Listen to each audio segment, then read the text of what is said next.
तो हाल ही में paper leaks के लिए एक न्यू बिल पास किया गया है, बट ऐसा नहीं है कि इससे पहले कोई बिल था नहीं या फिर कोई लॉ नहीं था। 2024 में इस केसेस को लेकर नया बिल पास किया गया था। उसमें कुछ फंडामेंटल प्रॉब्लम होने के कारण अभी उसे करेक्शन करके न्यू बिल के साथ पास की गई है। 2024 में पेपर लीक्स को एक माइनर ऑफेंडर की तरह ट्रीट किया गया था, इसीलिए minimum years in jail is 5 and 10 lakh rupees का फाइन किया जाता था। लेकिन इतनी बड़ी गलती के लिए इतना कम पनिशमेंट सही नहीं था, इसीलिए इसे न्यू बिल में बढ़ाकर 10 साल की जेल और 50 लाख का फाइन कर दिया गया है।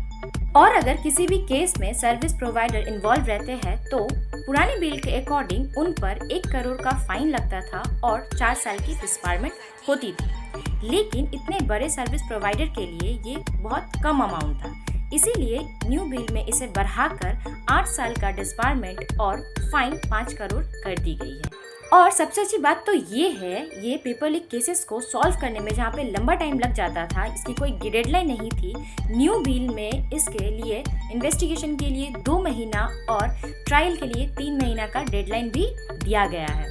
इनफैक्ट पुराने बिल के अकॉर्डिंग पेपर लीक केसेस को नॉर्मल कोर्ट में दर्ज किया जाता था, जहाँ पे ऑलरेडी और भी केसेस का बैकलॉग पड़ा हुआ है, इसीलिए इस केसेस को उतना ध्यान नहीं दिया जाता था और ये लंबे टाइम तक खींचा जाता था।